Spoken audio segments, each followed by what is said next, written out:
First మీకు నల్లమల్లలో ఒక encounter, అదే నేరేళ్ళకి దానికి ప్రతీకారంగా మీరు ఒకటి చేశారు. దాదాపు గంట సేపు జరిగింది. దీంట్లో పార్టీ వైపు నుంచి ఇద్దరు, పోలీస్ నుంచి ఇద్దరు, పార్టీ నలుగురు చనిపోయారు. మీరందరూ రిట్రీట్ ఎక్కడికి మళ్ళీ కలిసారు? మీ అందరూ మేమందరము ఆ పైకి ఎక్కినాకనే కలుసుకున్నాము. ఒక కామ్రేడ్ మాత్రము మాకు కలవలేదు. తర్వాత 2 నెలలకి కలిసినాడు. ఇక మేము దాంట్లోకి వెళ్ళి అందరం సేఫ్టీగానే వెళ్ళాము. కానీ చాలా అది అతిపెద్ద దాడి, చాలా ఒకటి సృష్టించింది అది ఏపీలోనే. ఆలాటం దాడి అంటే అసలు గుండెలో ఆలాటం, ఆ ప్లేస్ పేరు ఆలాటం. అసలు మీరు చిన్న గ్రామంలో పుట్టారు, అక్కడ వెళ్ళారు. ఈ తుపాకీ కాల్చుని ఎక్కడ నేర్చుకున్నారు మరి? మేము ఇంకా అక్కడికి వెళ్ళినాకనే మాకు ట్రైనింగ్. రోజు ఏ టైంలో ట్రైనింగ్ ఇచ్చేవారు? 6 గంటల నుంచి 5 గంటలకు లేవాలి. 5 గంటలకు లేచి అన్ని పనులు పూర్తి చేసుకొని రోజువారీగా ఎక్సర్సైజులు. ఆ ఎక్సర్సైజులలోనే మనం అన్నీ నేర్చుకునేది. షూటింగ్లు ఇంకా అవన్నీ మనం ఎట్లా తప్పించుకోవాలి, ఎట్లా చేయాలనేది రోజుగా. ఇంకా మనకు టైం దొరికితే సాయంత్రము, మార్నింగ్. ఇక మేము ప్లాటూన్లో ఉన్నప్పుడు ఎప్పుడు అనిపించలేదా ఇంటికి వచ్చేద్దామని? నాకు ఏ రోజు కూడా అనిపించలే ఇంటికి రావాలని. నేను ఎవ్వరు గుర్తుకు రాలే. నేను ఇంట్లోకించి గడప దాటిందంటే అసలు నాకు అమ్మ గుర్తుకు రాలేదు, అన్న గుర్తుకు రాలేదు, ఎవ్వరు గుర్తుకు కూడా రాలేదు. సాధారణంగా పార్టీలకు వెళ్ళిన తర్వాత ముందు దళ సభ్యులుగా తీసుకున్న తర్వాత చిన్న చిన్న పనులు చేపిస్తారు. తర్వాత వాళ్ళలో నైపుణ్యం బట్టి వాళ్ళకి ఏ రంగా కావాలంటే రంగం పంపిస్తారు. కొంతమంది చదువుకున్న వాళ్ళకి ఏమో క్లాసులు పంపిస్తారు, రాజకీయ తరగతులు ఇప్పిస్తారు. మరి కొంతమందికి మీలాంటి వాళ్ళకి ప్లట్టులు పంపిస్తారు. ఇంకా బాగా సబ్జెక్ట్ ఉండి ఉన్న వాళ్ళకి ఊర్లో పంపిస్తారు, లేదా డాక్టర్లుగా కొంతమందికి ఇస్తుంటారు. కానీ మీకు ప్లాటూన్ వైపు ఎందుకు పంపాలనుకున్నా? అంటే మీరు యాక్షన్ బాగా చేసేవారా? అంటే మన టాలెంట్ని బట్టి కూడా ఈ నల్గొండ డిస్టిక్ వల్ల చాలా మంది రిక్రూట్మెంట్ అవుతారు. ఇంకొకటి ఏంటంటే రాచకొండల రిక్రూట్మెంట్ అయిన వాళ్ళు నేను ఈ ఏరియాలోనే పనిచేస్తాను అనేది మా దళాలలో కూడా చాలా అది జరిగింది. అందులో కూడా మేము విమర్శలు పెట్టినాము.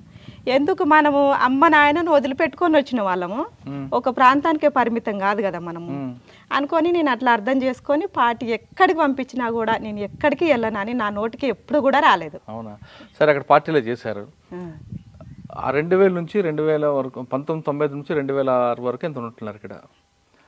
ఆ ఎన్కౌంటర్ తర్వాత, ఎక్స్చేంజ్ ఆఫ్ ఫైర్ తర్వాత ఇంకెక్కడ చేశారు యాక్షన్లు? అయితే మననూరు కూడా పోలీస్ స్టేషన్ ఉన్నట్లుంది కదా? మననూరు పోలీస్ స్టేషన్లో కూడా ఉన్నా. దానికి ముందు ప్లాటూన్ ఏంటంటే ఇక్కడ మధ్యమడుగులో జాతర జరుగుతుంది అచ్చంపేట ఏరియాలో. ఇదేంది మన అమరాబాద్.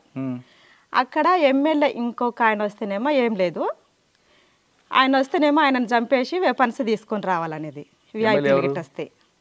అక్కడ లోకల్ ఎమ్మెల్యే. అయితే అక్కడ ఎవరు వచ్చారు? మన దేవరకొండ ఎమ్మెల్యే రాగ్యనాయక్ వచ్చిండు. రాగ్యనాయక్ వస్తేనేమో మనం వెపన్సే తీసుకొని రావాలా, ఆయనను చంపొద్దని ప్లాన్ మనది. అయితే ఏం చేసినాం మేము అక్కడ, మామరుడు సంతోష్ అని మా నల్గొండ డిస్టిక్ కామ్రేడే, ఆయన ఇంకిద్దరు ముగ్గురం వెళ్ళినాం మేము. అక్కడ వెళ్ళే వరకల్లా ఆ ఘాట్ దగ్గర మనము, ఆయన దగ్గర స్టెన్నే ఉంది, AK-47 కూడా ఏం లేదు. ఆ స్టెన్ను గుంజుకునే ఇట్లా పెనుగులాటలో అది లోడ్లోనే ఉంది ఆ వెపన్. ఆ గుంజుకున్న క్రమంలో వాళ్ళ తూటాలు ఆయనకే తాకిపోయినాయి. మేము చంపాలనేది ఏం లేదు ఆయనని. అందులో ఒక దాంట్లో చాలా విషయం అయింది అన్నట్టు అది కూడా. ఎలా? ఎందుకంటే ఆయనను చంపదలచిన వ్యక్తి కాదు, ఇంకొకరు వస్తే చంపాలనేది, ఈయనను వస్తే వదిలిపెట్టాలనేది. మేము చంపాలనే ప్లాన్ అసలుకి కాదు. వాళ్ళ వెపన్ వాళ్ళకే తాకిపోయినాయి పెనుగులాటల గుంజుకున్న గ్రామంలో. కానీ మీరు చంపాల ఉద్దేశం కాదు, పెనుగులాట చనిపోయింది. కానీ చనిపోయిన వ్యక్తి లంబాడే సామాజిక వర్గం. మీరు అన్నం పెట్టేది గుట్టల్లో వాళ్ళే. కానీ వాళ్ళ మనిషిని మీరు కాల్చినప్పుడు మీకు వ్యతిరేకత రాలేదా? వ్యతిరేకత వచ్చింది, ప్రజలలో కూడా వచ్చింది. మా రామకృష్ణ కామ్రేడ్ కూడా, మా ప్లాటూన్ కమాండర్ కూడా, అక్కడ ఏరియా సెక్రటరీ కూడా లెటర్స్ రాసి మళ్ళీ ఉత్తరాలు పంపారు, స్టేట్మెంట్ కూడా ఇచ్చారు. కానీ స్టేట్మెంట్ ఇచ్చారు, బాగానే ఉంది. కానీ అక్కడ గ్రామస్తులు మీకు అన్నం పెట్టారా మా నాయకుడిని చంపావని? ఇక పెట్టారు. మేము తిరిగేదే అక్కడ. ఇంకా మేము చెప్పిన వాళ్ళకి అర్థం చేయించినాం, చాలా మంచిగా అర్థం చేయించినాం. మేము 24 గంటలు అక్కడ అచ్చంపేట ఏరియాలోనే, నా జీవితం అంతా అక్కడనే అయింది. ఓకే, అచ్చంపేట తర్వాత రాగ్యనాయక్ తర్వాత ఎక్కడికి వచ్చారు? మళ్ళా నేను నల్గొండకు పోవాలని ప్రపోజల్ పెట్టుకున్నా 2003లో. ఎందుకు నల్గొండ? అయితే నేను ఊకే ఈ ప్లాటూన్లోనే ఉండాలా, నేను కూడా ఆర్గనైజర్ చేస్తా, నేను ఇక్కడ తిరగలేకపోతున్నా, నేను నల్గొండకు పోవాలని నాకు ఉంది. నల్గొండకు వెళ్ళావు కదమ్మా, వెళ్ళే ముందు నల్గొండకి వెళ్ళే ముందే నేను మళ్ళీ 2003లో మళ్ళీ నల్గొండకు పంపించారు నన్ను. వెళ్ళారు, కానీ ఈలోగా నువ్వు పార్టీలు ఉన్నావని పోలీసులు మీ అమ్మగారికి మీ అమ్మకి నాన్నకి బాగా వేధించారు కదా? చాలా వేధించాడు. మీ అమ్మ నాన్న మీకు చెప్పారు నాకు నీ కోసం మమ్మల్ని వేధిస్తున్నారు, కొడుతున్నారు? నాకు ఇన్ఫర్మేషనే లేదు వాళ్ళకి, ఇంకా నేను కనీసం ఒక ఉత్తరం కూడా రాయలేదు. కానీ ఇక్కడికి నుంచి దళం వచ్చినప్పుడు ఇన్ఫర్మేషన్ వచ్చేది. ఆయన నాకు మనోళ్ళు ఉత్తరం రాస్తేనే తెలిసేది అన్నట్టు. కానీ బాధ అనిపించలేదా నీకోసం? నాకు ఎప్పుడు అక్కడ ఎంతో మంది అమ్మలు అక్కలు అన్నలు ఎంతో మంది తిండి లేక వాళ్ళు వేధింపులకు అన్నిటికి గురి అవుతున్నారు. అందులో మా అమ్మ మా నాయన కూడా మా ఫ్యామిలీ కూడా ఒకటని నేను అర్థం చేసుకున్నా. ఏ రోజు కూడా గుర్తుకు రాదు నాకు మా అమ్మ మా నాయన, అసలు మా ఫ్యామిలీ గుర్తుకు రాదు. అక్కడ వెళ్ళినన్ని సంవత్సరాలు ఎప్పుడు గుర్తుకు రాలేదు. ఓకే, నల్గొండ వెళ్ళాక ఏం చేస్తారు మీరు? నల్గొండకి వెళ్ళినాక కృష్ణపట్టి దళములనే చేసిన నేను. కృష్ణపట్టి దళముల అక్కడ కొద్ది కాలం 2004 దాకా చేసిన నేను. ఏం చేశారు యాక్షన్లు? అక్కడ యాక్షన్లు అంటే కొన్ని ఎన్కౌంటర్సే జరిగినాయి. యాక్షన్లు అంటే కొత్త కంబాల పెళ్లి కానీ పాత కంబాల పెళ్లి కానీ, మన అక్కడ ఇంకా సరళగడ్డ ఉంది, ఇంకా కాసారం ఉంది, అందులో కొన్ని యాక్షన్స్లలో పాల్గొన్నా నేను. ఓకే, మీరు పాల్గొన్న యాక్షన్లు మీకు బాగా గుర్తుండిపోయింది చెప్పండి. ఇవి 4 కూడా నాకు ఇంకా పెద్దదంటే ఆలాటము. ఈ కృష్ణపట్టిలో మేము చంద్రబాబు పీరియడ్లో ఫుల్ రిప్రెషన్ అన్నట్టు. ఇంకా అది మనం ఈ ప్లేస్కి నుంచి వెళ్తే మనకు ఎక్కడ పట్టుకుంటారో కూడా తెలియని స్థితిలో ఉంది అప్పుడు. అయితే మేము మీటింగ్ గ్రామానికి మీటింగ్లు పెడుతున్నాం. అప్పుడు మీటింగ్ పెట్టే క్రమంలో చిత్ర్యాలన్న విలేజ్ అక్కడ 4:30కి వెళ్ళినాం. ఫారెస్ట్ ఇట్లనే ఉంటుంది, విలేజ్ ఇట్లా ఉంటుంది. అయితే అక్కడ పోలీసు వాళ్ళు ఉన్నారు, ఇంత పొద్దుగాల మీరు ఎందుకు వస్తున్నారు, మళ్ళీ ఎన్కౌంటర్లో అయితే ఇబ్బంది అవుతుంది అని మనకు ప్రజలు చెప్పినారు. కొంచెం ఆ ఊరు కూడా కొంచెం యాటిగానే ఉంటుంది కొద్దిగా. అయితే కానీ పోతే వాళ్ళన్న పోతారు, సస్తే మనమన్నది వస్తాం అనేసి మేము 4:30కే ఊర్లోకి ఎంటర్ అయినాం. 5 పావుదక్క 5 అయింది. అయితే మీటింగ్లు పెడుతున్నాం, ప్రతి విలేజ్లో మీటింగ్ పెట్టాలన్నప్పుడు మీటింగ్ పెట్టినాము, పూర్తిగా అయిపోయింది. అయితే మీటింగ్ పెట్టినప్పుడు మనం ఒకరికే అన్నం ఉండాలని ఏం చెప్పలేదు అప్పుడు. ఇక మన మీటింగ్ అయిపోయినాక మనం ఆడుకొచ్చుకొని తినడం వాళ్ళే తెచ్చిపెట్టేది ఆడికి. అయితే సీనియర్ వాళ్ళని ఎక్కడికైనా అయితే బస్ రూట్ ఉంటుందో అక్కడ సెంట్రీగా కమాండర్స్నే పెడతారు. నేను దేవరకొండ రూట్లో నేను కమాండర్ ఉన్నా. అక్కడ వెనుక భాగముల్లో ఒక సభ్యురాలు ఉన్నది. అయితే మీటింగ్ అంతా అయిపోయినాయి, పాటలు అయిపోయినాయి, స్పీచ్ అయిపోయింది, అంతా అయిపోయింది. ఆ తెలుగుదేశ దిమ్మలు కూలగొట్టాలంటే టార్గెట్ మనది.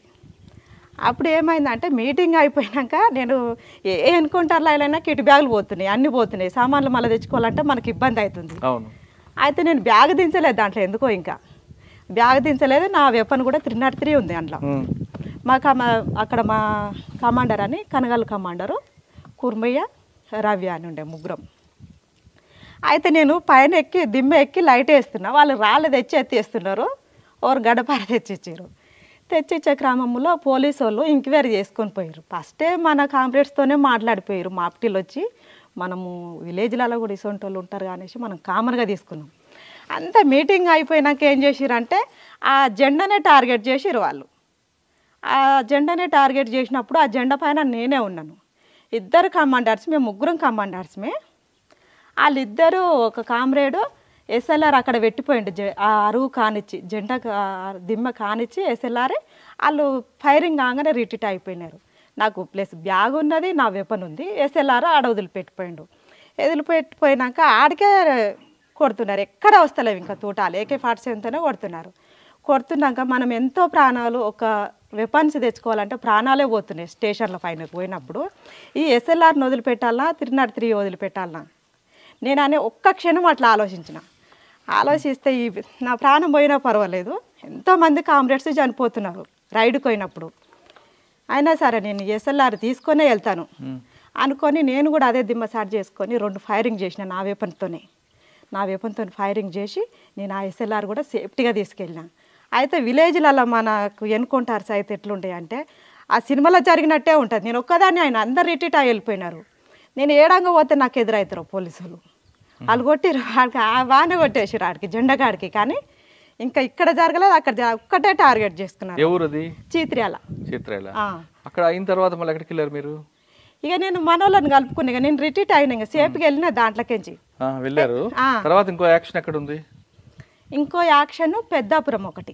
అక్కడ పెద్దాపురం అది కూడా కృష్ణపట్టి ఏరియాని. ఏం చేశారు అక్కడ? అక్కడ మనం కూడా మీటింగ్ పెడుతున్నాము.